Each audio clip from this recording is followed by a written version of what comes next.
When an innocent smile hides a fatal secret and betrayal becomes the catalyst for devastating events, are you ready to learn the truth that will turn everything upside down? Today's story with a similar plot. Have fun. Judge Robert Bussold pursed his lips angrily as Jeff Landry, his son-in-law, leaned back and smiled with satisfaction. Sitting opposite Jeff was Angel Jelly Landry, Jeff's daughter, whom Robert found disgusting and deviant. Next to the little red-haired harlot sat Arabelle Belly Hall, Jelly's friend. Times had changed, and not for the better, Mr. Dillon, Robert thought. There was a time when such relationships were so scandalous and so disgusting to polite society that no woman would ever admit to them. However, now in this permissive and decadent culture, such relationships were actually encouraged. Robert knew better than the Voice's opinion. By marrying Donna, the daughter of Robert and Deborah, Jeff established himself as a man of his own principles. He did not bow to the position of Judge Robert Bussold or the formidable character of Deborah. When Jeff Landry thought he was right, he stood his ground. Donna fell in love with Cajun culture, Cajun cuisine, the people's rich heritage and lush landscapes. The moment she had her high school diploma, Donna Bussold decided to attend the University of Louisiana at Dard, rather than Waylister University. After graduating from university after 7 years of study, Donna took a job with Tricarter, an oil field service provider. I should never have let her go to that damned Marty, Gr. Robert thought as Jeff carried his empty plate and the plates of his daughter and her friend into the kitchen, where their maid Daisy stood smiling. A few months after she took the job at Tricarter, Donna met 34-year-old Jeff Landry when Dard, an office equipment rental and service company, sent Jeff to fix Tricarter's ancient copier. Robert did a background check on the man, and didn't like the fact that Jeff Landry was divorced and had an 11-year-old daughter. His wife cheated on him, so they got divorced, Donna explained when Robert expressed concern about his daughter's relationship with Jeff. Despite his misgivings and Deborah's strong dislike for Jeff Andrew Landry, Donna and Jeff married. Their animosity toward Jeff softened a bit when Donna and Jeff suddenly left Dard, Louisiana and moved to Commads, New Jersey. Donna said she suddenly felt homesick. Jeff offered no opinion or explanation. Robert and Deborah met Jelly, Jeff's daughter, who spent the summer with her father and every other Thanksgiving or Christmas with Jeff and Donna. Despite her warm, bubbly and friendly personality, Deborah and Robert did not want to the red pixie. On Jeff's first Thanksgiving, as Jeff placed a plate of jelly in front of his daughter, Deborah announced to the entire family that since it was Jeff's first Thanksgiving with them, he would be doing the dishes. "This is beautiful china. It belonged to my grandmother and needs to be washed by hand," Deborah said authoritatively. Jeff looked at the cheerful faces of Robert, Donna's 2 brothers Bobby and Richard, Robert's mother Genevieve Bussold, Deborah's 2 sisters and their husbands. Straightening up, Jeff took his daughter's hand and helped her get up. "Donna, we're leaving." "You are walking," Jeff said, leaving no room for argument. "Why, Mom?" Donna growled, hurrying to follow her husband. "Fine," was Deborah's response. Susan, Bobby's wife, and Tricia, Richard's wife, looked at each other, both women silently applauding the way Jeff handled the situation. Later, while the men hung around the office watching the football game, Susan confided to Tricia that if Deborah had pulled that little trick on her, Deborah would have had significantly less of her grandmother's china to treasure. From that day on the very rare occasions that Jeff Landry came to the Bussold house, Deborah and Robert were coolly polite to their son-in-law. Somehow, Donna convinced Jeff that since it was the first Thanksgiving his daughter and her friend had lived in Commads, New Jersey, they should try to show Jelly and Belly some good traditional Thanksgiving food. If the cold atmosphere bothered Jeff, he didn't show it. If the awkward pauses bothered Jeff, Jelly, or Belly, they didn't show it either. The 3 sat around a large wooden table that was decades old, enjoying some truly delicious food. Deborah pursed her lips in disapproval as she clearly heard Jeff thanking Daisy for the delicious dinner. "Didn't this fool understand that he should thank me, the mistress?" Deborah thought. Although Deborah did not prepare lunch, she provided it. Therefore, gratitude should be addressed to her, the mistress, and not to the paid servant. After that, the 15 guests, along with Deborah and Robert, retired to the living room while Daisy and her sister Pet made coffee and cut pumpkin pies. During dinner, Jelly Angel Landry accidentally let it slip that she was pregnant. "Amazing. Just great. Another worthless parasite who will suck up our tax dollars for the rest of his days, Robert thought sullenly. Now, in the living room, Susan politely asked Jelly what she planned to name the baby. Robert put a mental black mark on Susan's journal. Susan should have asked if Jelly was planning to have an abortion or, of course, whether adoption was an option, Robert muttered, then fell silent when Jeff shot him a sharp look. We don't know yet, Jelly said, giving her blonde a loving look. We thought about Peyton if it's a boy, you know, Peyton Jeffrey Landry Hall, Jelly said. And Andrea if it's a girl, Jelly added. Andrea Michelle Landry Hall. Michelle is Jelly's mother's name, Jeff explained to the crowd. Well, when Bobby and I have a baby, Susan said, what if it's a boy? I have no choice, Bobby said with a smug smile. Robert Stephen III. What if it's a girl? Susan asked. Denise. Denise Elizabeth Bussold, Bobby added. You see, big sister Susan, Denise Elizabeth Prescott died when Susan was little, Bobby explained, although no one asked him to. Oh, what a tragedy, Deborah said with barely a hint of emotion in her voice. I like the name Carter if it's a boy, Donna chimed in, and Willa if it's a girl. Jelly and Belly looked at each other, silently discussing these names. Robert noticed the death glare Jeff gave Donna. Donna also noticed her husband's gaze and shuddered. You're an incredible damn fool, Jeff hissed, his voice full of venom. Hey, stop. Bobby stood up. Oh, I wish I could, Jeff snorted, also standing up and clenching his fists. Bobby was 6 inches and 50 pounds larger than the smaller man.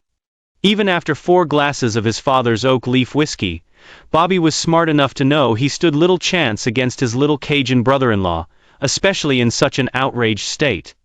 Dad, Jelly asked, noticing the tension in the room.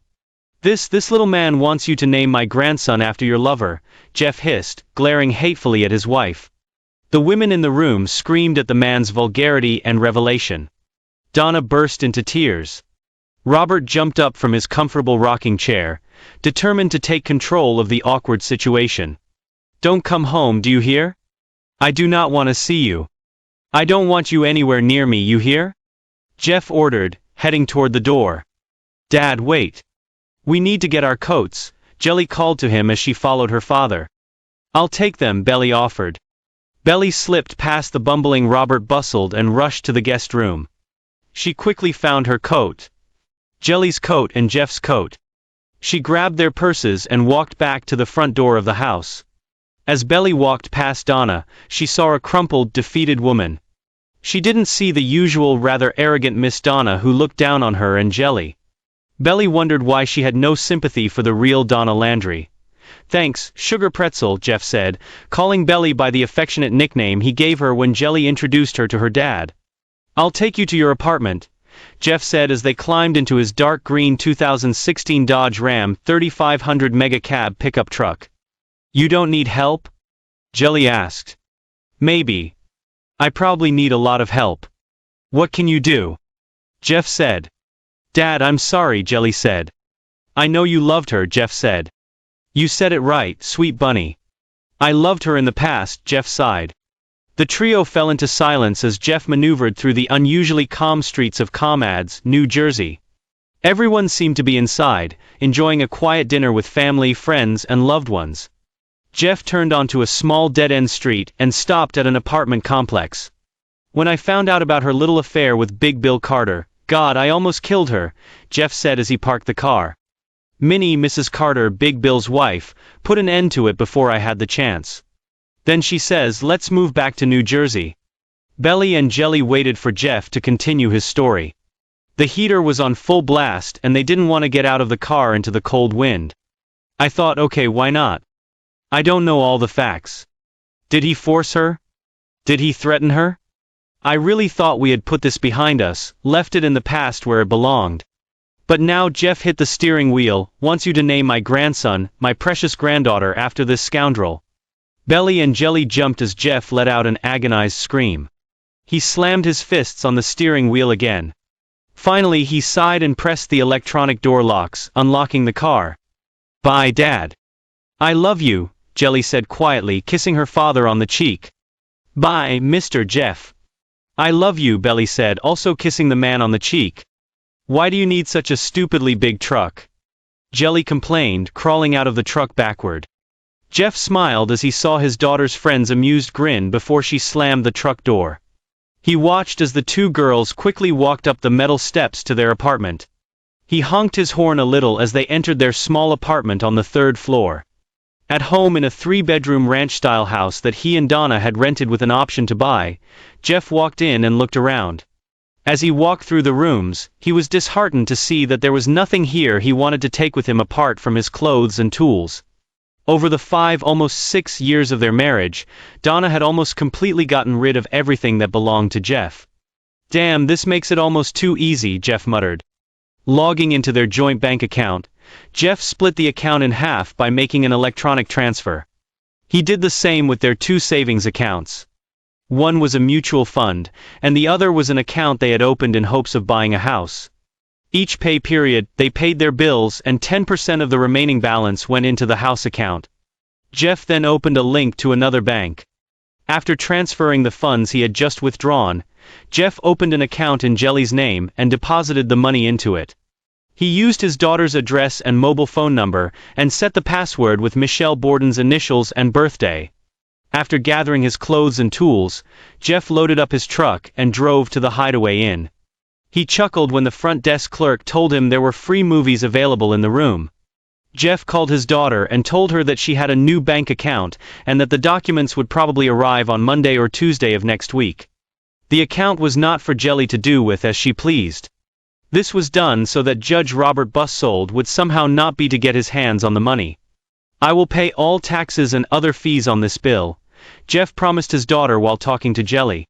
Jeff noticed he had received several text messages and 3 voicemails from Donna. Nodding his head, Jeff remembered Deborah's insistence that everyone turn off their cell phones during their Thanksgiving dinner. Of course, this rule did not apply to Robert, Bobby, or Richard. It concerned only outsiders and strangers. "I'm sorry, I wasn't thinking," and other apologies seemed to be the norm from Donna. Jeff deleted the texts and also deleted the voicemails without listening to them. He didn't want to hear any more excuses from his wife. Jeff sent a text message to Donna's cell phone letting her know she could come home. He had moved out of their house. He then blocked Donna's cell phone number, her mother's cell phone number, her father's cell phone number, and the numbers of her 2 brash brothers. In the meantime, he turned on the TV and began to switch channels, choosing from the available films. The next morning, Friday, Jeff enjoyed the continental breakfast the motel offered, then used the motel's Wi-Fi to find a lawyer. Ronald O'Donnell was available. He didn't take 4 days off. "Yeah, it helps being an only child with really lousy parents," Ronald joked. "Does your wife have no family?" Jeff asked, noticing the large wedding ring on Ronald's left ring finger. "None. They rejected him," Ronald said. "Oh," Jeff said, presenting Ronald with all the information he had, including the prenuptial agreement Judge Robert Bussold had insisted on. "Should have seen the original," Jeff chuckled. "In the original, Donna got everything. If I farted in any way wrong." "Knowing Judge Robert Stephen Bussold, I can imagine," said Ronald. "Unfortunately, you continue to live with Mrs. Landry even after you learned of her infidelity. I assume that you also continue to enjoy intimacy with her." "Enjoying might be a strong word," Jeff chuckled as his cell phone rang. "Sorry, I need to take this call." "This is my boss, Patrick Turner," Jeff said, apologizing for taking the call while he was supposed to be spending the weekend. Patrick had a client, a longtime client, who was having problems with an old model color copier. Patrick promised double pay if Jeff could fix it. "I told him it would be a minimum of 3 hours," Jeff said. Desperate, Patrick advised, "Give me an hour. I'm busy doing something right now." "Quit your job, pat her on the 5th place, take a shower and get to Joe's office ASAP," Patrick ordered, laughing. "I will, boss," Jeff said. "Would you like me to convey your greetings to her?" "No." "Find out if she has a sister," Patrick said, then ended the conversation. Using his phone, Jeff made a transfer from his new account to pay Ronald the advance. Ronald promised to submit the documents to the Saladoo County office before the end of the working day. He shrugged when Jeff reminded him that Donna's father was Judge Robert Bussold. The Saladoo Circuit Court clerk appeared to have been ordered to slow down any paperwork filed by Jeff Landry or any attorney acting on his behalf. With a grin, Ronald simply filed the same paperwork with the state of New Jersey, bypassing Saladoo County. The smile disappeared from the court clerk's face as the filing notification instantly appeared on her computer screen. Judge Bussold then tried to overload Jeff and his lawyer with the help of her father's connections. Donna hired the law firm of Cooper, Farnsworth, Wells and Associates. Ronald chuckled as he and Jeff sat across from the large conference table, facing James Farnsworth and the 3 junior partners. New Jersey is a no-fault divorce state. Jeff filed for divorce due to irreconcilable differences, although filing for infidelity and providing proof of infidelity would have gotten him a better deal. So, the 4 lawyers representing Donna Landry were simply wasting their time clicking their tongues. Merry Christmas music played overhead. In the corner of the conference room, there was a small plastic tree under which gifts were neatly stacked, wrapped in bright, festive packaging. Jeff was sure that the gifts were just empty boxes wrapped in beautiful paper. When James Farnsworth finally finished speaking, Ronald and Jeff stood up. James's eyes opened wide in surprise when Ronald and Jeff opened the door to the conference room. "Thanks for the coffee" was the only thing Ronald said as they left the room. Jeff felt a small pang of guilt when he heard Donna burst into tears. The door clicked, muffling the sound of her sobs. He followed Ronald to the elevators. Between them, Ronald sighed heavily when the elevator doors closed. "I hate divorces. Yes, they pay the bills, but as a judge, Judge Robert Bussold was able to very quickly schedule a hearing before Judge Shirley Howard. Despite Ronald's objections, Judge Howard ordered at least 8 consultations with a certified divorce counselor.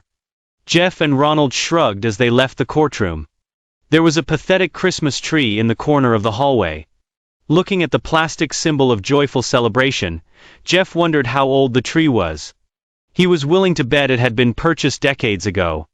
Over the years, the metal trunk wore out and the holes for attaching the branches to the metal rod gradually widened. Even the decorations seemed old and sad. "Listen, go through your 8 sessions, try not to annoy anyone, and we'll see what happens," Ronald sighed as they waited for the elevator. "You know, I'll take the stairs," Jeff decided as Donna and her group of lawyers entered the hallway. Dr. Roberta Steele was a woman in her late 40s. She avoided makeup of any kind and dressed in tatty, clumsy clothes. Her long graying brown hair was pulled back into a severe bun, and her glasses constantly slid down the tip of her nose. Her reception area was devoid of any decoration, and the seating was uncomfortable, hard plastic chairs. Even with cheerful Christmas music playing overhead, there were no visual reminders of the season in Dr. Steele's waiting room. Dr. Steele's office was no better. There were no paintings on the walls, which were painted a faded white. Her desk was functional brown in color, and her office chairs were hard wood. Her eyes hardened as Jeff picked up one of the chairs and placed it as far away from the other chair as possible. "Wow, what an unwelcoming office you have," Jeff said after Dr. Steele finished listing her qualifications. "I arranged the chairs that way on purpose," Dr. Steele replied sharply. "I'm sure you did," Jeff agreed, "and since you insist that we address you as Dr. Steele, my name is Mr. B. Landry. So, you think you'll play hard games with me?" Dr. Steele grinned mockingly. Jeff's smile irritated the woman who was trying to take control of the situation. Dr. Steele turned to Donna and asked what she hoped to gain from this meeting. "Jeff, please put the phone away," Dr. Steele demanded before Donna could start speaking. "Well, Dr. Steele," Jeff said easily. The woman barked about that. Then Jeff corrected, "I'm Mr. Landry. I record these sessions when we appear before Judge Card. I want to have irrefutable proof that I participated and complied with all reasonable requests." "You can't record these sessions," Dr. Steele cried. "Nonsense," Jeff said. "When will you pay me $210 an hour?" "Jesus, Donna, have you really gone out of your way to find the most expensive consultant in Commonstead? But when will you pay me?" "Then you can tell me whether I can record these sessions or not," Jeff stated firmly. He gave the enraged woman another friendly smile. Donna waited until the confrontation between her husband and the doctor was over. "Besides, who knows? Your words may be so inspiring and useful that I will want to hear them again and again," Jeff suggested, smiling widely. "Go ahead, Donna," Dr. Steele barked, conceding this confrontation to Jeff Landry. For the next 30 minutes, Donna sobbed as she told her side of the story. She claimed that she hoped for a chance for herself and Jeff, the absolute love of her life, to find a way back to loving each other. "After all, we are expecting our first grandchild," Donna sobbed. "Mr. Landry," Dr. Steele asked as Donna blew her nose into the very cheap tissue Dr. Steele had provided. "Yes, Dr. Steele," Jeff said. "What are your goals?" "To get a divorce from this willfully unfaithful woman," Jeff said. Dr. Steele's face reddened with anger as Jeff sat silently, looking at her. "And will you add anything else?" Dr. Steele ordered. Jeff said, "Oh, okay. Your reception area is terrible. Your office is even worse. There is nothing warm or welcoming about it. No effort is made to make your clients feel comfortable or cozy." "What I meant was," Roberta snapped, "when someone first meets you, instead of greeting them and making some kind of contact, you try to impress them by listing your degrees, numerous theses, and publications. After you have intimidated your clients into accepting that you are some kind of expert, you force them to contact you based on their purchased and paid for title. Again, instead of making any connection or rapport, you use your credentials to suppress them." Jeff continued. "Mr. Landry, that's enough," Roberta hissed. "And let's talk about you personally," Jeff said. "Oh my God, have you ever heard of cosmetics? I'm not telling you to apply a ton, but damn it, make some effort. A little cream under those eyes to get rid of dark circles, a little foundation, okay, in your case, a lot of foundation just to smooth out that patchy skin. Remember, we have to look at you. A little eyeliner, a little mascara, try to do something with those flat, dirty brown eyes." "Mr. Landry, that's more than enough," Roberta said loudly. "And this hair, you know, my sister used to tie her hair in a bun or braid when it needed a wash, but she didn't have time. But what if you make this bun even tighter? Your eyes will look Asian, I swear." Jeff continued, "And let's talk about those clothes. Did you specifically go looking for the most unattractive clothes you could find? Good job. I honestly didn't know they still made polyester leisure suits." "Oh, that's right, for women they're not called leisure suits, they're called pantsuits. But what if you dress to look serious and professional? You failed. If anything, you look like a clown. Go away, leave my office now," Roberta growled. "And that's why I recorded this session. You're making me leave 10 minutes early," Jeff smiled, rising to his feet. "Oh my God," Roberta exclaimed bitterly as the door clicked softly behind Jeff. "Are you sure you want to stay married to this person?" Donna said nothing as she stood up and left the office, just in time to see the elevator door close behind Jeff. Standing upright in a small booth at the next session, Jeff asked Dr. Steele if she was married. She refused to answer, so Jeff quickly searched his cell phone, even when Roberta demanded he put it away. "The answer is no, you are not married and never were. That doesn't inspire confidence that you understand anything about relationships." Jeff turned to Donna, who waited with her head down. "Donna, why did you choose this woman? Is this some kind of joke?" Jeff addressed Donna directly for the first time since that fateful Thanksgiving at her parents' house. "I'm qualified," Roberta began. "Yes, isn't it?" Jeff turned to the doctor. "Tell me, Dr. Steele, how many of your clients actually managed to save their broken relationships after visiting you?" "I have no idea," Roberta began. "Less than 12%, Jeff answered for her. 11.5%, according to Solidoo County records." "Are you finished?" Roberta barked. "Yes, I finished long before I came here last week. But apparently the courts need proof of this." Jeff smiled his annoying smile. At the end of the session, Jeff made Dr. Steele's blood boil by wishing her a Merry Christmas. His laughter when he looked at her hateful gaze angered the woman even more. On the bitterly cold Christmas morning, Donna must have been using Daisy's cell phone. Jeff stoically listened to the voicemail in which Donna tearfully wished him a Merry Christmas and declared her undying love for him. He then deleted the message. Jelly's pregnancy had already become noticeable. Jeff hugged her and kissed the top of his daughter's head, wishing her a Merry Christmas. He then hugged Belly and wished her a Merry Christmas as well. Christmas Mass at St. John the Baptist Catholic Church was packed. The priest was a young Vietnamese man who seemed to really love his calling. He promised the congregation to be brief as there was hot cocoa waiting for him in the annex and assured them, "Don't worry if there's some Irish whiskey in there," causing several knowing smiles among the congregation. Back at their apartment, Jeff, Jelly, and Belly unwrapped each other's Christmas presents. Jeff looked up when Belly quietly asked him if he missed Mrs. Donna. I know no Belly, Jeff said with difficulty. Once the trust was broken, I was just waiting for the next big bill collector to show up to take her away. In the third scheduled session, which took place on Tuesday, January 4th, Jeff allowed Donna to vent her feelings. He allowed Dr. Steele to conduct the session, politely answering her questions but not expanding on his answers unless asked.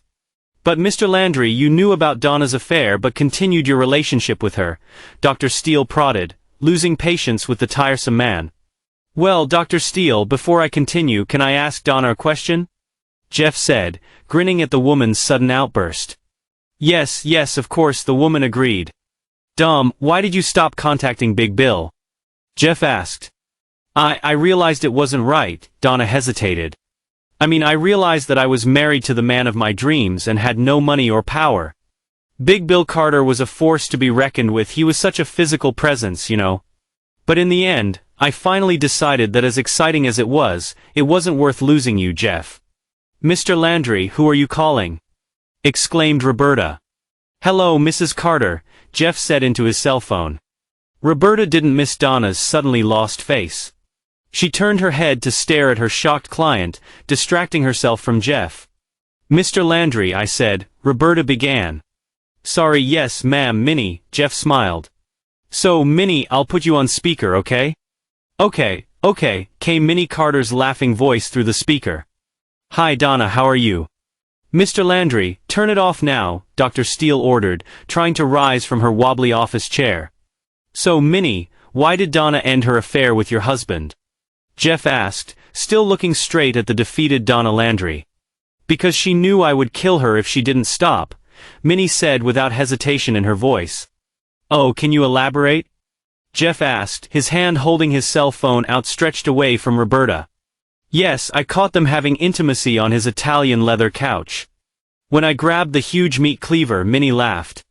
Mr. Landry, I told you to turn it off. Roberta demanded, trying to reach her cell phone. Yeah, she still has that little scar where you cut her, Jeff said, holding the phone high above his head so Roberta couldn't reach it. Turn it off, Donna sobbed, just turn it off. Oh, Minnie, let me send you a picture, Jeff said, turning away from Roberta. By the way, thanks for the photos you sent me, they might come in handy. You never know, said Minnie. Who is it? Jeff, this is Donna and her dad, Jeff said. Notice the similarities? Can we say electrocomplex? Minnie agreed. Looks just like Big Bill, doesn't he? You win, Donna sobbed as she curled up into a ball. Okay, you win. So, Roberta, Dr. Steele, now that we've established that Donna is a liar, Jeff said, glaring at the furious consultant, get out. I want you to leave. Leave this office right now. Roberta screamed, furious. Judge Shirley Howard was less than thrilled when she read Dr. Roberta Steele's report. Despite thinly veiled threats from Judge Bussold, Shirley signed the papers granting a divorce to Jeff and Donna Landry. As Robert read the file that Shirley had couriered to his office, he bit the inside of his cheek, wincing in pain from the bleeding wound. Judge Robert Bussold cursed Jeff Landry again.